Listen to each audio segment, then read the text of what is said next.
안녕하십니까. 예, 오늘은 사순절 두 번째 날입니다. 예수님과 함께하는 행복한 동행입니다. 오늘은 마가복음 2장 1절로 12절의 말씀입니다. 제가 큰 소리로 받들어 읽겠습니다.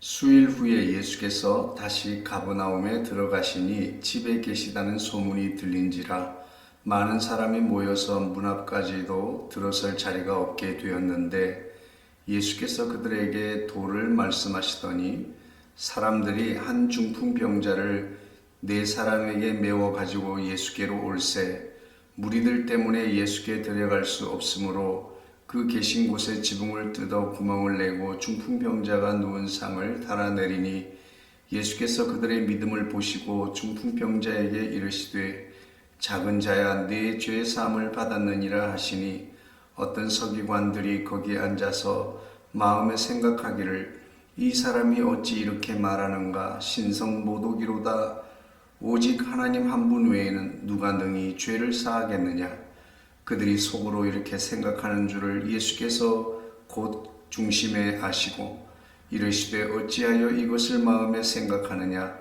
중풍병자에게 내 죄사함을 받았느니라 하는 말과 일어나 네 상을 가지고 걸어가라 하는 말 중에서 어느 것이 쉽겠느냐 그러나 인자가 땅에서 죄를 사하는 권세가 있는 줄을 너희로 알게 하려 하노라 하시고 중풍병자에게 말씀하시되 내가 네게 이르노니 일어나 네 상을 가지고 집으로 가라 하시니 그가 일어나 곧 상을 가지고 모든 사람 앞에서 나가거늘 그들이 다 놀라 하나님께 영광을 돌리며 이르되 우리가 이런 일을 도무지 보지 못하였다 하더라.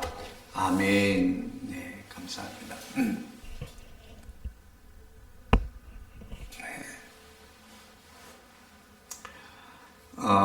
예수님께서 침상에 누운 채 들려온 중풍병자를 고쳐주셨는데요. 예수님께서는 그 병을 고쳐주셨을 뿐 아니라 그의 죄도 함께 용서해 주셨습니다. 물론 예수님께서는 능히 그럴 만한 능력이 있었습니다.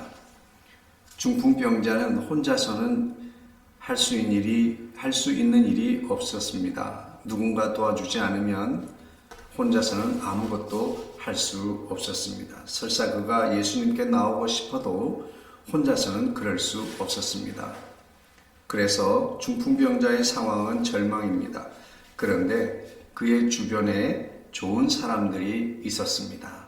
사람들이 중풍병자를 메고 예수님께 나왔습니다. 본문 3절입니다. 사람들이 한 중풍병자를 4사람에게 메워 가지고 예수께로 올세 오늘과 똑같은 상황을 누가복음 5장 18절에서는 사람들이 중풍병자를 침상에 메고 왔다고 기록했습니다. 그러니까 중풍병에 걸려서 아무것도 할 수 없는 사람을 그가 누운 침상채 메고 예수님께 나온 것입니다.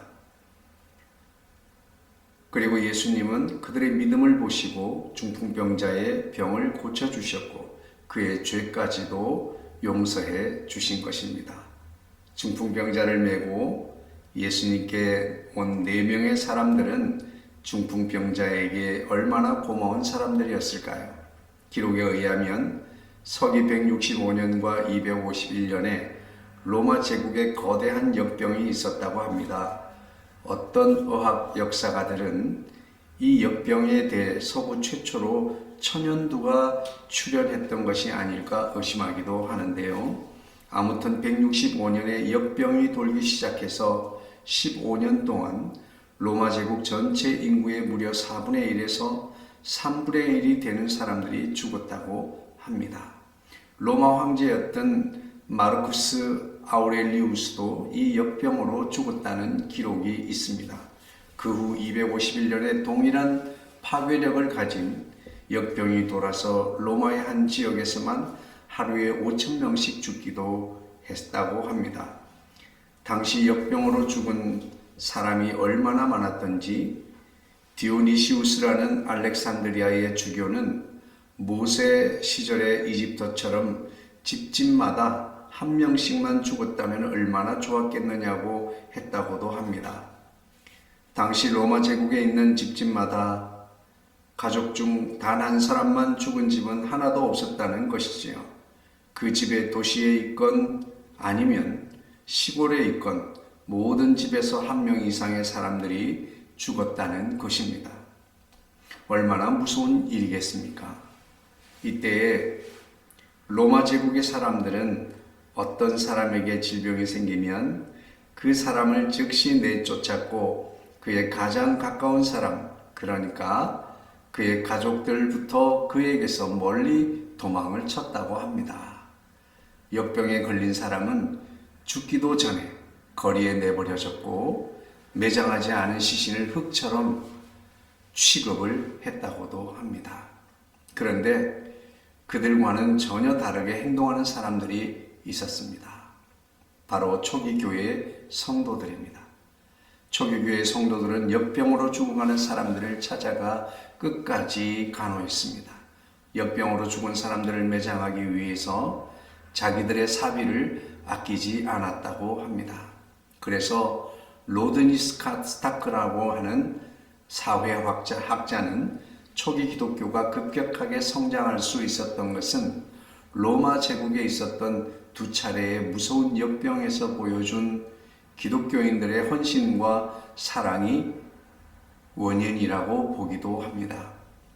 당시 기독교 인구는 로마 제국 전체 인구의 0.4%밖에 되지 않았는데 그들의 사랑과 봉사가 로마 제국 전체를 뒤흔들어 놓은 것입니다.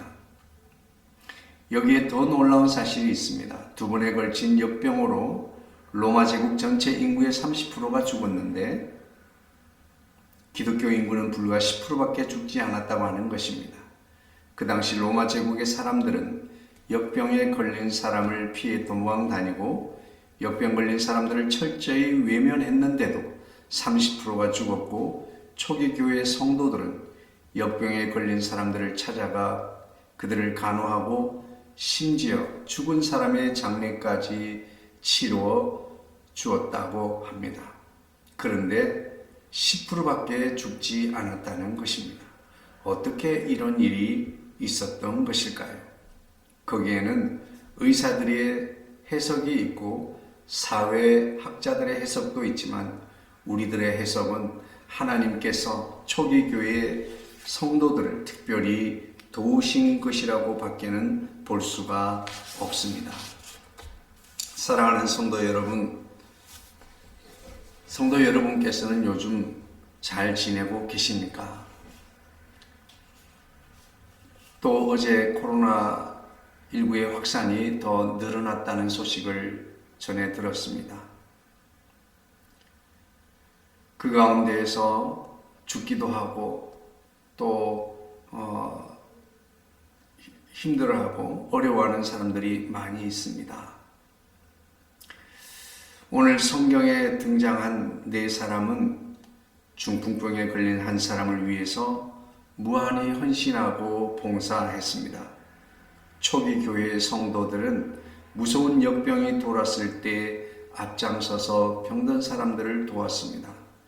그러면 오늘 우리 성도들은 어떻게 해야 할까요? 그저 나와 내 가족의 안전만을 생각하면서 꼭꼭 숨어 있을 수만은 없는 것 아닐까요? 다른 사람에게 피해를 주지 않기 위해서 잠시 교회의 문을 닫을 수는 있습니다. 그러나 그것이 우리가 지금 아무것도 하지 않아도 된다는 것은 결코 아닙니다.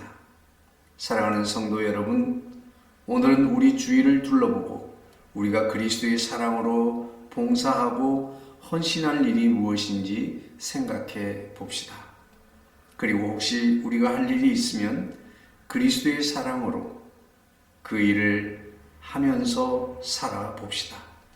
가장 먼저 어려움을 당한 사람들을 위해 기도할 수 있고 그 사람에게 전화하거나 문자를 주어서 위로할 수도 있을 것입니다. 혹시 집에 마스크의 여유가 있으면 그것을 필요로 하는 사람과 나눌 수도 있을 것입니다.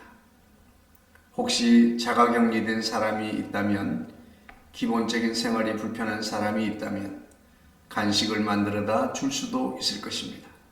아무튼 지금은 우리 성도들이 그리스도의 사랑으로 세상을 보고 그리스도의 헌신으로 세상에 나가야 할 때입니다. 오늘 하루 여러분은 이 사실을 고민해 보시면 좋겠습니다. 그리고 나는 어떤 사랑과 어떤 수고가 있었는지 한번 되새겨보고 그 일들을 우리 사랑의 교회 밴드에 기록해 주시고 나눠주시면 감사하겠습니다. 기도하겠습니다. 자비로우신 아버지 하나님, 오늘도 우리에게 새 생명을 주셔서 감사합니다. 그러나 지금 우리는 큰 고통 가운데 있습니다. 코로나 바이러스로 많은 사람이 병들었고 죽은 사람들도 있습니다. 정부와 관련인 단체들이 나서서 바이러스 확산을 막기 위해 총력을 기울이고 있지만 그 힘의 한계를 느낍니다. 사랑이 많으신 하나님 아버지, 우리를 긍휼히 여겨 주옵소서. 우리를 살펴 주옵소서. 혹 내가 하늘을 닫고 비를 내리지 아니하거나 혹 메뚜기들에게 토산을 먹게 하거나 혹 전염병이 내 백성 가운데 유행하게 할 때에 내 이름으로 일컫는 내 백성이 그들의 악한 길에서 떠나 스스로 낮추고 기도하여 내 얼굴을 찾으면 내가 하늘에서 듣고 그들의 죄를 사하고 그들의 땅을 고칠지라고 약속하신 하나님 아버지, 오늘 우리가 우리 죄를 회개하며 기도하오니 우리 죄를 사하시고 이 땅을 고쳐 주옵소서. 이 땅에 고통당하는 사람들을 위로하여 주옵시고 무엇보다 우리 성도들이 그리스도의 사랑과 봉사로 이 땅을 섬기며 살게 하여 주옵소서. 이 시간 병든 자들을 주님의 이름으로 치료하여 주시고 마음이 불안하고 힘든 자들에게 용기와 담대함을 허락하여 주옵소서. 예수님의 이름으로 기도하옵나이다. 아멘. 네, 오늘은 두 번째 시간이었습니다. 새벽 5시에 영상이 열리도록 되어 있습니다. 그래서 혹 자정부터 새벽 그 사이에 동영상을 보시려고 했다가 보지 못하신 분들은 그 새벽 5시가 넘어야 볼 수 있다는 것을 기억해 주시고, 그리고 새벽 5시 이후에는 어느 시간이나 편하게 보실 수가 있을 것입니다. 그래서 말씀으로 묵상하시고 또 말씀이 끝난 후에 5분 정도 기도의 시간을 가지시기를 바랍니다. 그래서 40일을 꼭 승리하기를 원하고, 무엇보다도 참석하신 분들은 교회 밴드에 댓글로 오늘도 참석에 참여했습니다 라고 댓글을 달아주시면 제가 확인할 수 있을 것입니다. 이상입니다.